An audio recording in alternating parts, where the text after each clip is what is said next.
Hello, YouTube. There we go. Hello, YouTube. We're similar to our video today, and today is ranking the Wes Craven films.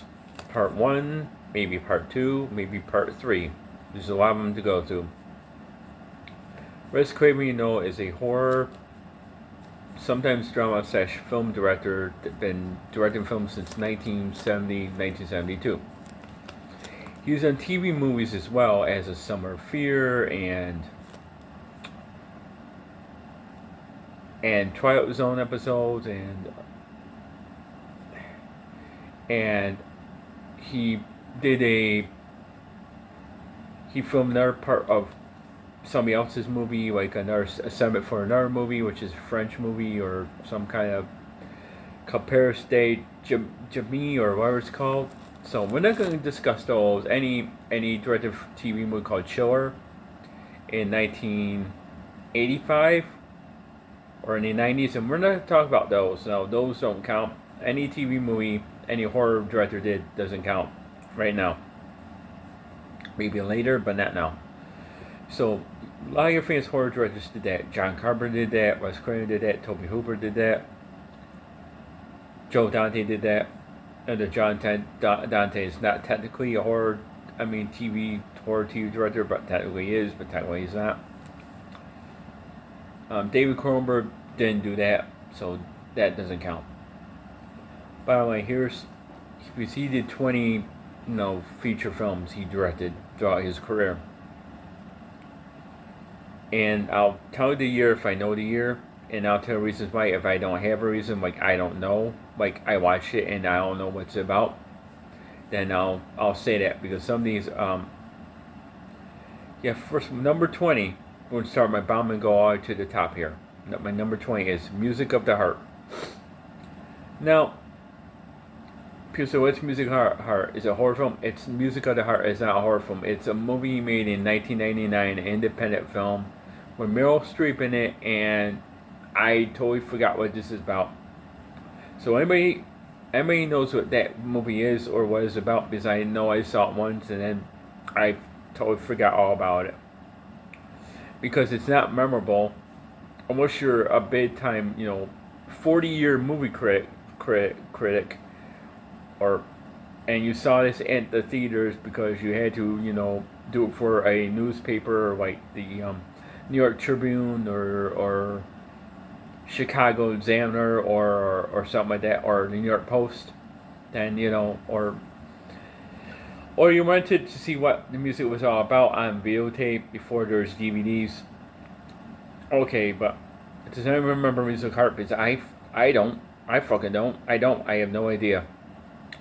Well, that's why it's my number 20, because I probably thought it was shit, and it probably is shit.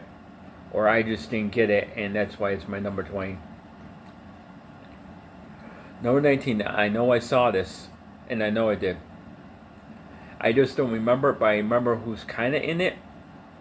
But it was a straight-to-video, or it came to some theaters, didn't make much money. And it stars the girl who played Faith in Buffy the Vampire Slayer and / Angel.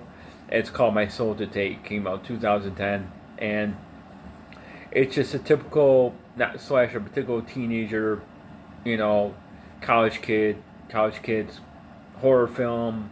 Stuff happens, nobody cares. You like it or you don't. You watch it once and you thought or I don't think the girl from Buffy's in it too. I see. These ones I forget, and it's okay, but it's not really.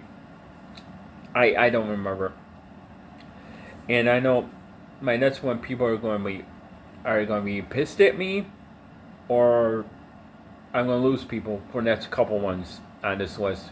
Because to me, they're interchangeable, and I'm sorry, y'all, but it's Scream 4. Because, I know it's dealing with Sydney, and she moved to a new house, and blah, blah, blah, and stuff going on like before, and, it's got a couple of actors in it, and the only thing I liked about where they did, like pre-horror commercials before you watch a movie, so you watch a movie within the movie, which does work, but other than that, the film as a whole does not work for me. I'm sorry, it does not work for me. characters like Jay and Silent Bob in it or Wes Craven in it, making a cameo, whatever. It does not work for me. It's, they're older and it's like she's going to the same thing again, the same thing again, the same thing again. Yeah. It may be good back in 2011, but now it just doesn't work for me. Number 16, Scream 3. Came out in 2000. And it's okay. I mean, it's continuation of after what happened in Scream 2, which is okay. And then, and then a couple more people get killed. I think the one that, I can forget the actor's name. It'll come to me when it's time. Gets killed off, and then a couple more people killed off, and then, and I remember, and they finally killed the Ghostface, and why he was after Sydney, and all this other stuff, blah, blah, blah. And then Patrick Dempsey's in it, I remember that. And stuff like that, and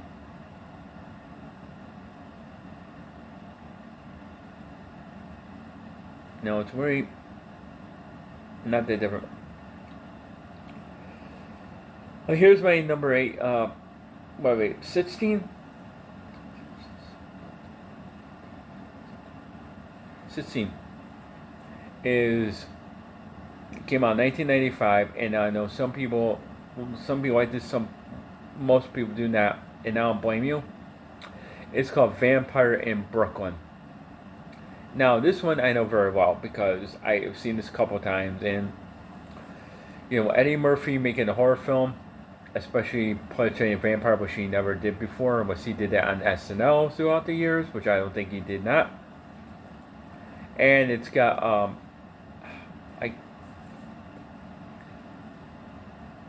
the kid Kadeem Hardison from A Different World, from Not to Hunter, from I'm Gonna Get You Sucker, from oh my god, it's the other vampire movie, but I can't think of it right now.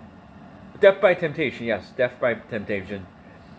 Which Death by Temptation has a cameo by Samuel L. Jackson in it, before Samuel Jackson was big. That's when Samuel Jackson was big star, but then was a star, but then he wasn't like Pulp Fiction big, you know what I mean? That's when Samuel Jackson started branching out more in his career. So he, but that's be talked about in our video. So Vampire Brooklyn, where it's Eddie Murphy playing a vampire, Kadeem Hardison is, it helps him along the way, like a sidekick, but not really a sidekick, like not a butler, but tries to, what Eddie Murphy has to do, be a vampire and not lose that, blah blah blah, meet a girl, all this other stuff, and he does that. He also does double role as a preacher in the church. And the movie kind of works, except where you can see a lot of flaws in it. A lot of flaws. Where it's supposed to be horror comedy, and that's great, but then it goes more to stupid shit, and it loses the horror element big time.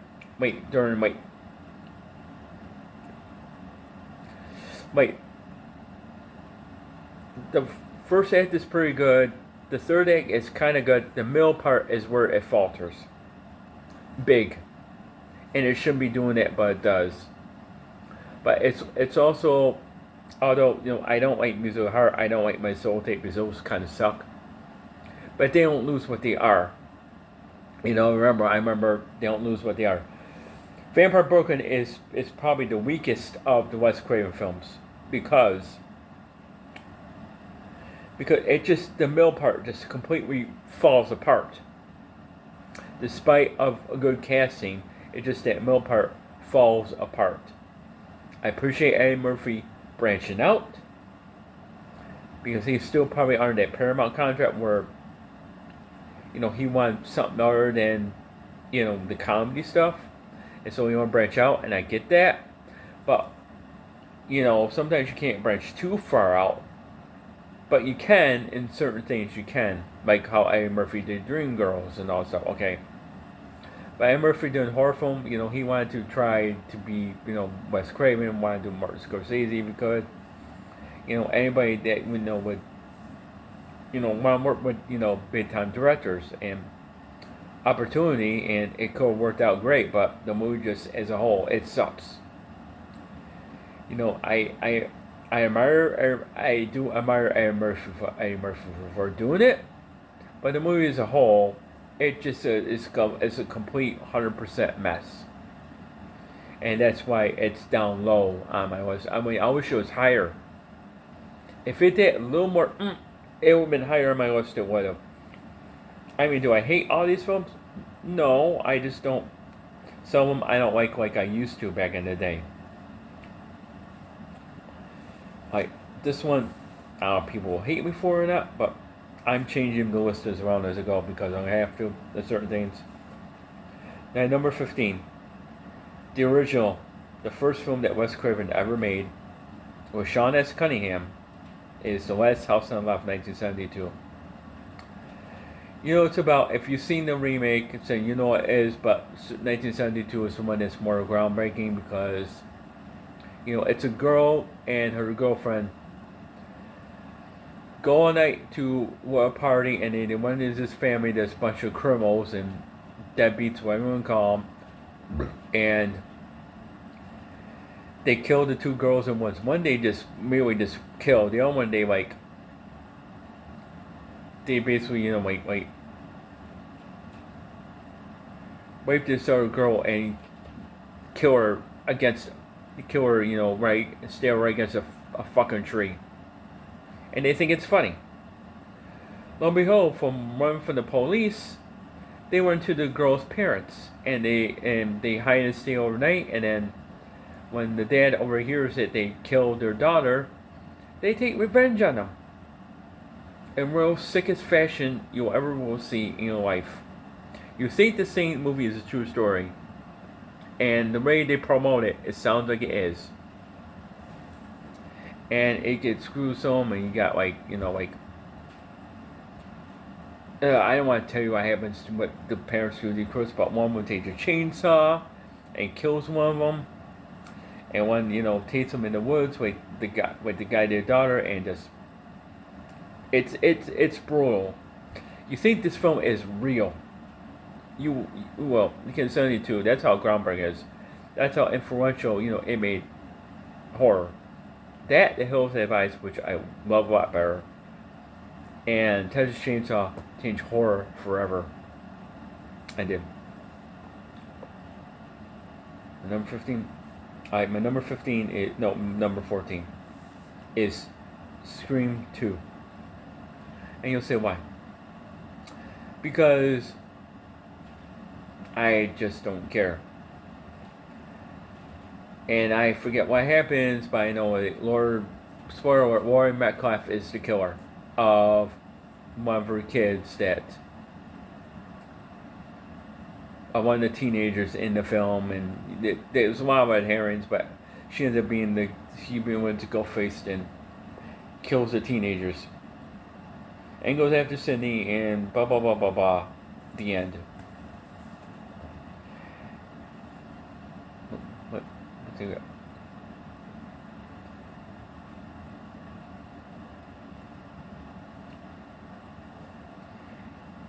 And my number 13 is the original Scream. I'm sorry, but it is.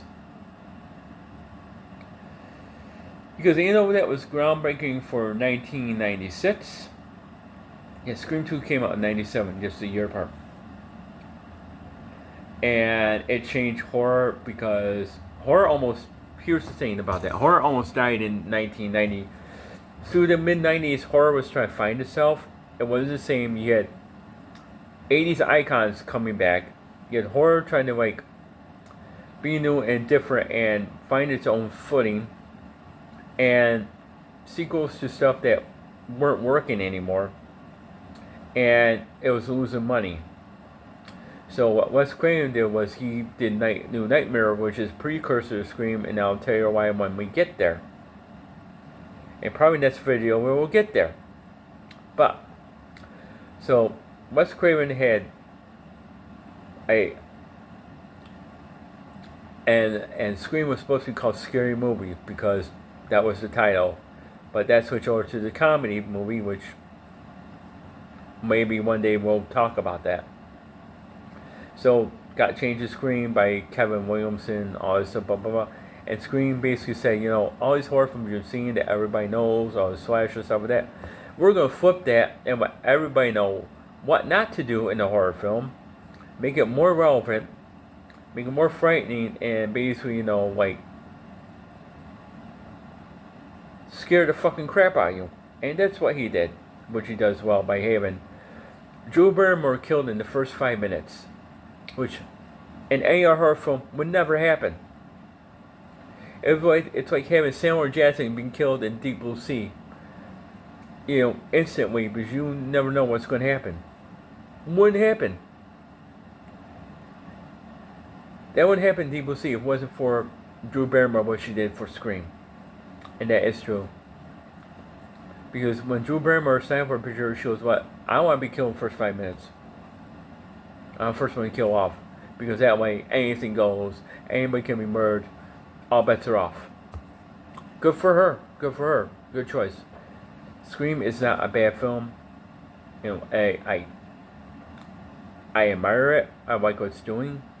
But for me, at the end of the day, they only last so long, and basically I got like 50 or more other horror films I'd rather watch all the way through. I don't hate Scream films. I don't hate them. They're just like, they're to me, they're getting old and tiresome. I've seen them all. I didn't see the last one. Do I want to? I don't know. I thought Scream 5 was okay. I thought Scream 6 was okay. But it's like, I've seen this before. You're not doing anything new, not showing anything different. I've seen this before. And, and that's okay. There's nothing wrong with that. Alright. My number 12. We'll do 2 more. And then, end the video. This will be end of part 1. Alright, here we go. Number 12. Deadly Friend. Now, here's the thing. It came out in 1986, and basically, to sum up, it's a boy who loves this girl next door. She gets killed, and so he's into robots and stuff like that. So, and he meets a robot before for his house and and people like it, and people think it's not annoying, but it goes beep beep beep beep, all this all these kind of things, kind of a little bit annoying, but whatever. And doing an accident, she gets killed, and she's played by Christy Swanson, by the way.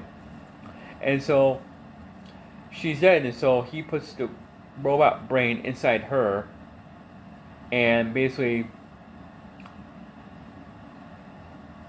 because the robot has a mind of its own in her body, she kills people. Unbeknownst to him, he finds out at the end. So girl he loves the most kills people due to having a robot brain inside her. And that's the film. She kills the neighbor. She kills other people. Almost his family. Almost him. Because he didn't want to be around her no more after she goes fucking psycho. It's okay movie, but it's not the best film I've ever seen. So, it's okay in the Wes Craven filmography, but it's not that great in my book. It's a little upper than Vampire in Brooklyn. Okay? And the last one is The Hills Have Eyes Part 2. I love Hills Have Eyes Part 2 because I think it's great. It's continuation. The first one, where family in the desert, and so forth.